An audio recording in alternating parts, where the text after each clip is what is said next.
Hi, how are you? And you might have just heard Izzy, my partner in crime here, just meowed. Um, we're both back in action. Well, she's been in action. She's been my buddy through my this last few weeks or month. I've been having treatments for my bladder cancer, who many of you know about, and it's normal as you. These are maintenance treatments as they continue that the side effects can get worse, and that's what happened. So I was able to function, but I was pretty tired and lots of nights with no little or no sleep. So I wasn't able to get much accomplished. And Izzy was definitely my buddy during that time.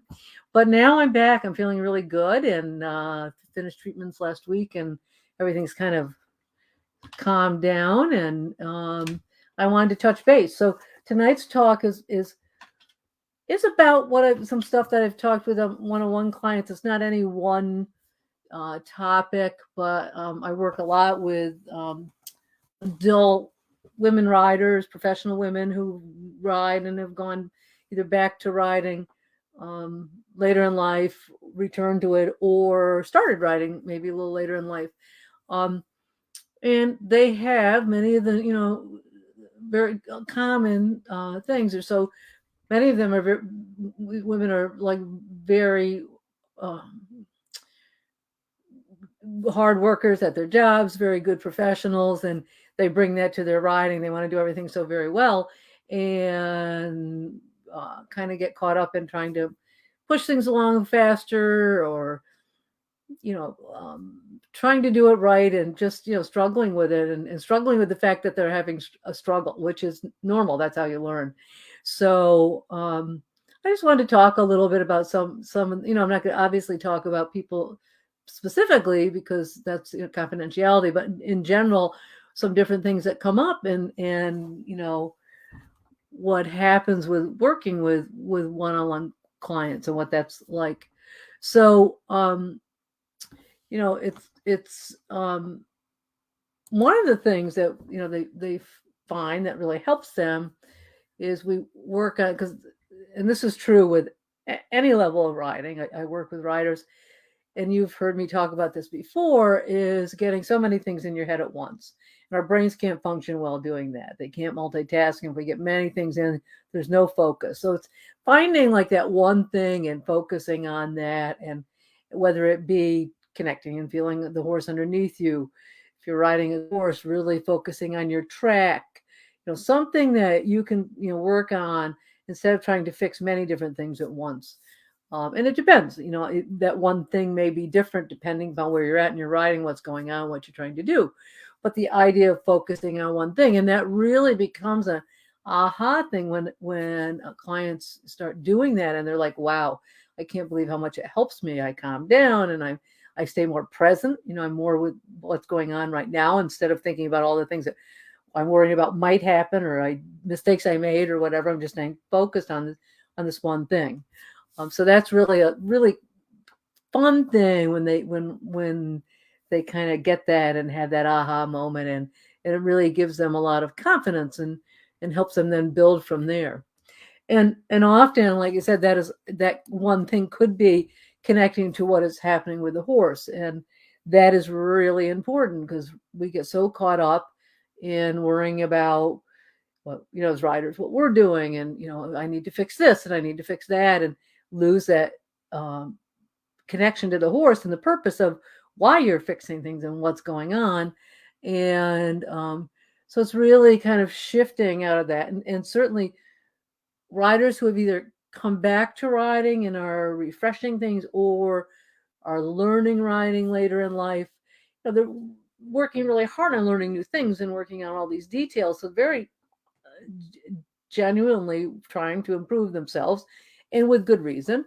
But that disconnect does happen, and so we work to kind of get them to understand that connection to the horse and the purpose of why they're doing what they're doing, and really feeling the horse underneath them. And I'll have riders say like, wow, I just really, this last lesson I was jumping, and I really felt my horse's canter and was able to understand it better and adjust it better, and so that they could make changes so that when they're jumping, the jumps were better, the distances were better because they were focused on what was going on underneath them with their horse. So, that's always again like an exciting shift when riders can do that. It doesn't mean you're still aren't going to work on things on you, but it's learning to understand why you're doing what you're doing, how it affects the horse, and how that's part of that whole partnership. And then another thing is like remembering to make things last. So, one client said to me, she was on a course and she said she could hear my voice saying, and kind of like, enjoy this, make this last. So instead of rushing through it and getting, oh my God, what's happening next and what's happening next, just be out there, whether you're riding in a horse show, whether you're going over jumps, whether you're in a clinic, or you're just riding in a lesson, or you're riding at home on your own, to really be present with what's happening and make it last. Enjoy it, slow everything down, and just be with what's happening. I mean, that's so great in life in general, right? To not be rushing, but be present, so you're noticing what's happening and you're enjoying it. And certainly for the riding, and the reason people go back to riding, particularly later in life, it's for joy, it's for a release, it's for getting rid of all the stressors that you have in life and work, and kind of using that as a time of peace and stuff. But if you kind of get your head going about all the worries and stuff, you lose that. So the idea is to just slow it all down and remember why you're doing this and enjoy the process, instead of getting into some big hurry to be somewhere, to be better, to be, show at a higher level, to, jump at higher jumps, or to be as good as, your friend in the barn, or whatever it may be. To just enjoy what's happening right now and let it last.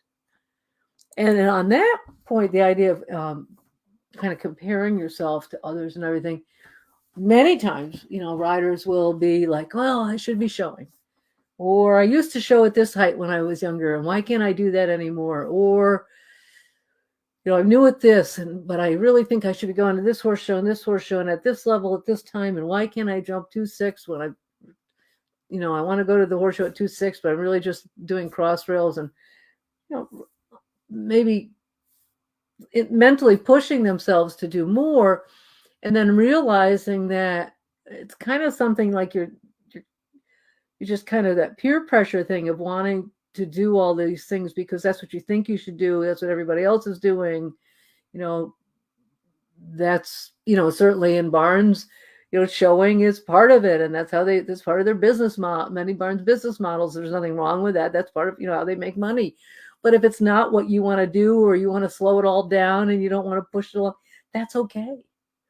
Discover that. What is it you really want to do? Not what you think you should do, not what you think, oh boy, they're all jumping, 2.6, or they're doing this level of dressage test. Why can't I? Well, because you're in your own chapter. You've started at a certain time. You're doing, you have so much time, money, whatever resources you have to do as many lessons and ride as much as you do. And that's going to get you, wherever you're going to get at whatever pace you need to get there. Not everybody's going, has the same resources. Not everybody has really, really like has to be at the same place or has to have the same goals. What is it you want to do? And I've had riders go, oh, I've just got to let go of the whole idea that I've got to do this series I was supposed to show this summer, and I've got to go here and there, and I'm going to get there when I get there, and I'm going to enjoy my lessons, and I'm going to decide what I want to do when I want to do it, and not push myself, and know when I'm ready, and have fun with it, and not put all this pressure on myself. And again, it's about letting go of life's pressures and leaving them at the door. Like many of the women I work with they're professionals, they're successful, they've got busy careers, they've got busy lives, they've got children, husbands, whatever, they've got they're busy and they have a lot on their plate. And the riding is supposed to be a time of peace and joy and relaxation and letting go, and you know, not bringing more stress to your life. So when you start feeling that you're bringing that stress and putting those same expectations on yourself with your writing that you do at work, I've got to achieve, I got to go up that next level because that's how I'll be better. Yes, but this is writing. This is fun. This is, you're not a professional. You're just out there to have a good time. Leave the professional hat at the door, leave all that, perfectionism and stuff, which, much of this professionalism and drive has made these women very successful in what they're doing. And they're busy and they're able to, manage a busy life. But then, let go of that stuff when you get to the barn and stop adding all those pressures onto yourself and really just enjoy it. And when you get to the point, and this, we have these discussions as well, these kind of wins is many times riders are like, well, I don't want to say anything to the trainer because, what they may think if I don't want to, I just really don't want to go to horse shows yet, or I don't want to go to that at that level. Will people think less of me? And the winds are working with them on embracing having those conversations with their team, whether, whoever that may be, a trainer, different people who help them, or who even friends and stuff who maybe, maybe they have a different level of what they want to do, and that pressure kind of comes from them to maybe you should be doing that as well. So being comfortable with having those conversations with people and saying, this is what I want to do. This is where I'm at, and it's okay. I'm not judging you for what you're doing, and please don't judge me. This is what I want to do. It could be I do want to show a lot. It could be like, yeah, I really want to show, and that's okay too. Somebody might be like, oh, she's really driven to show. Well, if that's what you want to do, that's great too, right? So it's really, what is it you want to do, and then have that conversation with the team around you, so that you can put that into action and be successful, because people can't read your mind. So if you can discuss with people, what it is you really want or where you want to go, that helps everybody kind of create the plan to make that happen, and to understand, where you're at. So, and that's what's really good with clients too. They all of a sudden are like, oh, and they're used to having conversations like this in their workplace, as supervisors of others and doing all that stuff. But it becomes very different in that barn environment, and the horse involved, and, the love for the horse, and, all, that mix of business and friends and all that is, it's a very gray area. So, sometimes it's harder to have those conversations, but it's really important to do that. And then another thing is, clients learning to be patient and having, and it goes back to what I said, just enjoy it in the moment. And one client said to me, I realize it's a marathon and not a sprint. Like, I don't need to be in such a hurry. I can just enjoy this and be patient and not pressure myself. And again, this comes from women who are very successful in what they do, and so they want to work hard at the riding, which nothing wrong with that, but they start putting that same pressure on themselves that they have in other areas of life, and it's learning to be like, it's okay, you don't have to, you can slow down and you can enjoy all this.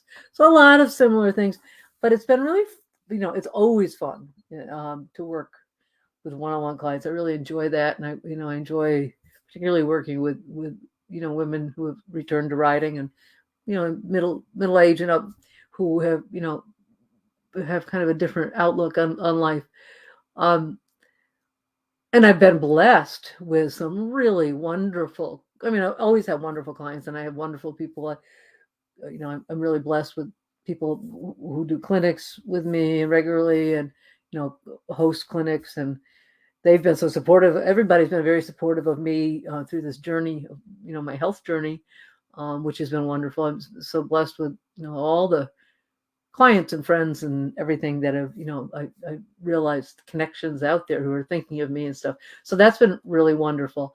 But I've really been blessed this spring with and it's interesting because I was a little worried. I say this was just writing this in my newsletter, a little worried about, how's my business going to go? And then I just realized, I got to let go of this, with the health stuff. I just have to focus on what's happening, do the best I can. Like this last few weeks when I was really tired, I was just like, I just have to rest and take care of myself. And that's got to have to be what it's going to be. And it's as I did that, particularly this spring, and then I got more excited, when I had the energy in between treatments and stuff, got really excited into working on some different things in marketing and stuff. And just opening myself up to just not worrying. It's interesting how much business all of a sudden seemed to come my way. So I think it was very interesting in life. Sometimes when we let go of the struggle, sometimes things happen more. And I think that's partly because of how that came across then when I was marketing and when I was doing content and stuff that people connected with. So amazing group of clients. Again, I've always had really great clients, but another new group that's been really good with the one-on-one clients this year. And also some younger women who are in the horse business and professionals who are working on their careers and their businesses and stuff. And that's been a lot of fun to work with as well. I enjoy that side of it too, helping young equestrian professionals, either in their own businesses or working for others, developing and balancing their career and their lives and working on their business plans and doing all that as well. So it's been a great spring, and kind of excited, or spring and a little lull in June. So I'm kind of excited to feel really energetic right now. Actually, I was thinking about this. I was like, I'm going to wait till next week to do this because the Friday night's probably not the best time to do a live, because it's particularly on a holiday weekend because everybody's out and about. But I was like really energized and like, I really want to do this right now. So that's good. I feel good. I feel energetic. I'm really excited about that. Hoping good things are happening because of, that from the treatments. I'll be back next week with a live more specific on something. I haven't decided what that might be yet. And I'm working on some ideas for some things to do that I'll be doing in the fall, some new things, and over like late winter, early 2024. So have a wonderful holiday weekend, everyone, and I will talk to you soon.